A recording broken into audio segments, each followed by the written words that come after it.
Masquera say More Zimbabwe, welcome to our channel Zim Confessions and Deep Secrets. Kana kari kutanka kukuya on the channel, please don't forget to subscribe. Kana chingogara waka subscribe, but don't forget to comment and share this video. Nasi More Zimbabwe takigirai nyaya yabuditswa nyaya ye Mukadzi WaMutangadura. Wamurikona ari apo ndiye Mukadzi WaMutangadura anova anga anavo Mhosva vaurayiwa muri Zimbabwe kutaura kwatikuita ari kunzi she was left unconscious pakaitika chiitiko ichi. So takuigirai picture rake kuti mungoriona uyo ari apo ndiye Mukadzi WaMutangadura muri Zimbabwe. Kuna vangu vasingamuzive anonzi Patience, tichingoti Mwari ngave naye amusimbise munguva yakaoma kudai. Ndofunga vakana vakabuda vachimuaccuser chinzi she's a prime suspect mukufa kwaMutangadura. Pane ma-leaked chats, ma-leaked WhatsApp chats akambobuda vachara pachinzi foni yake yakatorwa nemapurisa vachiinvestigata. Mukaonekwa ma-messages zvinzi WaMutangadura vakahayirwa matsotsi nemukadzi wavo and matsotsi ainga kuclaima mari. Pakabuda zvakare pachinzi matsotsi aya, one of matsotsi aya akasungwa. Zvinei polisi yakabudisa statement mazuva apfuura achitaura achiti hapasati pane vanhu vasungwa mukufa kwaMutangadura muri Zimbabwe. Vakabuda vachitaura ivo mapurisa vaponyati vakabuda vachizerapi vakabuda ichiconfirma nyaya idzi through their spokesperson. Vaponyati vachidismissa ma-reports as false and urge the public to refrain from spreading false information. Nyaya yakabudidzwa The Pindula News vachitaura ivo vachiti the Zimbabwe Public Police has moved to quash circulating social media rumors claiming that a suspect has been arrested in connection with the murder of businessman Joseph Mutangadura. On Thursday, multiple posts on platforms such as Facebook alleged that enforcement officers had cornered and apprehended one of the suspects in the gazebo area following a gunfire exchange. Some messages even claimed that the arrested suspect had disclosed the whereabouts of his accomplices in Epworth. In an interview with Zim Papers, the therapy spokesperson Ponyati dismissed the reports as false and urged the public to refrain from spreading unverified information. He said, people should disregard what is being circulated on social media. The police will officially pronounce any developments regarding the Mutangadura incident. Those who are putting information on social media which is not verified should be careful, lest they interfere with investigations and in the process derail what the police is doing. Mutangadura, affectionately known as Mutangaz, was shot dead during a suspected robbery at his leash and estate farm on the night of 17 August. According to the therapy, a gang of 7 masked men armed with pistols, clubbers, and hammers overpowered the security guard, tied his hands with shoelaces, and forced their way into the house.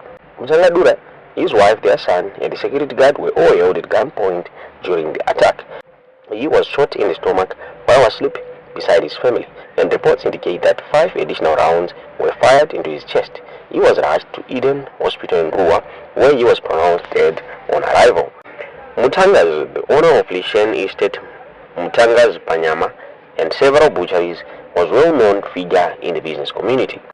Ndomabuditsi wakati kwanyene The Pindula News muri Zimbabwe. Tingazive kuti munaiona sei tudziwo zvamuri kufunga mu comment section.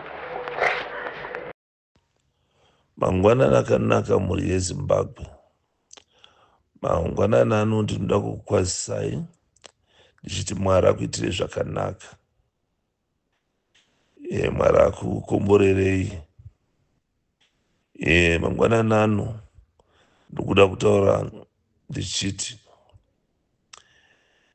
chinhu chakakosha pane zvese parevolution ineyi kubatana. Kubatana chinhu chakakosha. Nokuti kana tikasabatana hapana kwatinoenda. Tikasabatana tinenge tichingocreata madivisions. Madivisions atichingoCreata aya anoita kuti tigova tine zvimapato akasiyana nenyaya yekuti hatisi kukwanisa kubatana, nenyaya yekuti hatisi kukwanisa kuronga chinhu chinobudirira tega.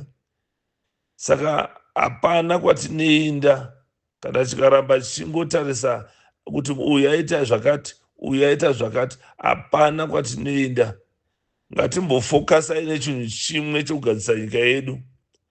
ngatimbofokasai nechinhu chimwe chokubvisa zvigananda izvo, nokuti kasafokasa nokubvisa zvigananda mangwana nyika inoimuka yaenda nezvigananda izvi, ende kana nyika yaenda vana vedu vachashupika, vana vedu vachatambura zvikuru. Zvinezvi zvamuchikuona zvidiki izvi, zvidiki zvamuri kuona izvi, nokuti vachiri kumboitawo vachitya. Asi mukazovaregera kusvika vazotora nyika iyi, moziva kuti kuirwira nyika iyi kuchatozonetsa, kuti tisunungure nyika kuchanetsa pamberi apo. Mukana wokuti tigadzise nyika yedu ndiwoyu watinawoyu. Hatifaniri kudzokera kumashure, ngatiendei mberi nebhora. Tikadzokera kumashure hapana zvatinoita. Tikuda kuachivha zvatatanga kuti mangwana vana vachazotaurawo history yokuti vana baba vedu vakazorwirawo nyika iyi. Noti zvokuti zvinezvi tikutarisana kuti uyadai takushorana pachedu, aiwa hapana kwatinoenda. Ngatifokasei nekuda kuti tibvise zvigananda izvi zviri kumora nyika izvi. Hatisi kuda kuti zvigananda zvirambe zvichingoenderera mberi. Zvigananda hazvina mabhizinesi, zvigananda zvikuita basa rokuba muZimbabwe, zvikuluta gold riri kubuda zuva nezuva nezvigananda izvi. Zvipatara hazvina kana mishonga, asi gold riri kubuda, hapana zvokubhenefita vanhu, nokuti gold rinofanira kubhenefita munhu wese. Upfumi hweZimbabwe hunofanira kubhenefita mwana wese weZimbabwe, asi kuti vana veZimbabwe varoramba vachishupika, hapana kwari kuenda. Zvinezvi takanzwa kuti ZANU-PF yakavhara mavhendors ese kuti havachabvumidzwa kutenga mutaundi. Yes, chinouya chinhu chakanaka, asi kana uchinge watanga kuita zvakadaro, tanga wavakira vanhu pokuti vatengesere wozovabvisa mutaundi. Kana usina kuvabvisa mutaundi, usina kuvavakira pokuti vatengesere, unovabvisa uchivaendesa kupi? Hati unotanga wavakira vanhu, wobvisa vanhu woti takugadzirai kuti mutengesere, chindai munotengesera uko, nokuti zvinezvi vanhu vari kurambana nokutengesa ikoko, nokuti muZimbabwe ZANU-PF yatadza kucreata mabasa. Hapana kana mabasa avacreata anoita kuti vana vechidiki vawane employment, hapana. Zvinezvi munhu ari kupfuma kuZimbabwe, kana vazhinji vachona dzitori mbavha dzinenge dziri muhurumende, ndo vanhu vanoona vachiita upfumi muZimbabwe. Ukaona murimi achitoita zvokurimawo achibudirira, munhu iye atori weZANU-PF. Saka hatitode nyika yakadaro yokuti munhu wega wega anobudirira abva kuZANU-PF. Toda kunzwa kuti munhu ari kubudirira kubva kubato reTCC reopposition. Tikuda kunzwa kuti bhizinesi riri kubudirirawo nderebato reopposition. Zvino zvatina zvakadaro, wega wega aita bhizinesi ndeweZANU-PF, wega wega aita murimi ndeweZANU-PF. Kuti chinhu chako chitobudirira unofanira kunge uri kuZANU-PF. Aiwa, izvozvo tikuzviramba. Vana veZimbabwe izvozvo ngatizvirambei. Ndosaka tichikurudzira isusu kuti kubatana ndo chinhu chakanaka. Tikasabatana hapana kwatinoenda, hapana kwatinoenda kana tikasabatana. Ngatibatanei kuti zvedu zvinakire vana vedu mangwana. Kuzvipatara hakuna kana mishonga uko, hakuna. Vanhu vari kufa, vanhu vari kuenda vachinoda kubatsirwa kuti vabatsirwe nevana vavo, mapregnant woman. Vana vari kufa uko, hakuna zvipatara, hakuna kana panado, hakuna mishonga, asi gold riri kubuda munyika zuva nezuva, vanhu vachingoba. Ende takatarisa, hai, ngatimbomirai zvokuti tiita basa rokushorana shorana. Ngatimbobatanai, tibatane tigadzise nyika yedu iyi. Hatisi kuda kudzokera kumashure ka nokutya kana nokunyombana pachedu isusu. Ngatimbofokasanai, ngatimbobatanai, timbofokasa neZANU-PF yatitadzisa kuti zvinhu zvinakire vana veZimbabwe. Tikuda nyika yekuti murombo mangwana anoita hope yokuti anopfumawo nokushanda, nokuti nyika yekuti murombo anoramba ari murombo, mupfumi achiramba ari mupfumi, hai, nyika yakadaro hatisi kuida. Tikuda nyika inopa hope kuvana veZimbabwe. Hakuna nyika isingapi hope zvachose.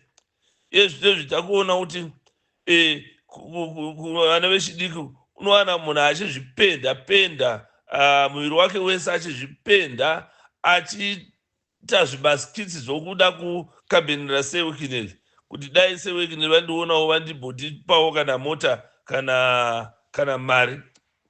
Handi kutoshaya zvokuita ikoko.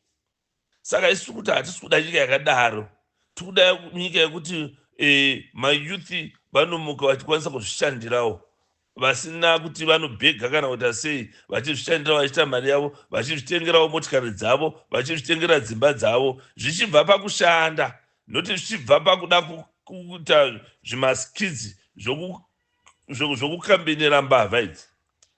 Izvozvo ndo zvatikuramba manje, tikuzviramba izvozvo. Tikuti pamberi nerevolution, vese vari kukudzira revolution. Iye zvinezvi takatarisana naComrade akasungwa, dai kuri kuti tese tinobatana tichibatsa kuti tibudise Comrade akasungwa kuti revolution nemberi, ndo kunonzi kuti maComrade. Noti kana mwakasungwa takutomufuratira, takutoda kutoenda mberi, hapana kwatinoenda kana tikaita mweya uyoyo. Kana patombosungwa munhu ngatitarise yasungwa timubudise, toenda mberi nerevolution. Nokuti kana isusu tikati uyu asungwa ngachizvionera, hapana zvatinoita. Saka revolution rusununguko rwachona kunoya sei kana tisina kubatana. Izvozvo zvega zvotaridza kusabatana. Zvotaridza kusabatana izvozvo. Ngatimbobatanai. Mwana wega weZimbabwe anoda kuti Zimbabwe iende mberi, ngatimbotaiwo chipanzo tikwanise kubudisawo uyu Comrade wedu akasungwayo. Padiki paunapo ipapo ipawo ndo shungu dzokubudisa dzokuti nyika ibudire idzodzo. Zvotaridza kuti une shungu dzokuti nyika uri kuda kuti Zimbabwe ite change. Noti shungu dzobotaura chete pasina zvari kuita. Idzodzo shungu hatidzide idzodzo. Shungu ngadzionekwe neaction. Action inotaridza shungu. Action ingava pamari kuti haina ndikwanise zvangu kutaura, but ndikusapota vari kutaura ava. Action yako ngaionekewo uchibudisawo mari, uchisapota revolution, uchisapota wava vakasungwa kuti vakwanise kubhadhara maloya. Ndo action yati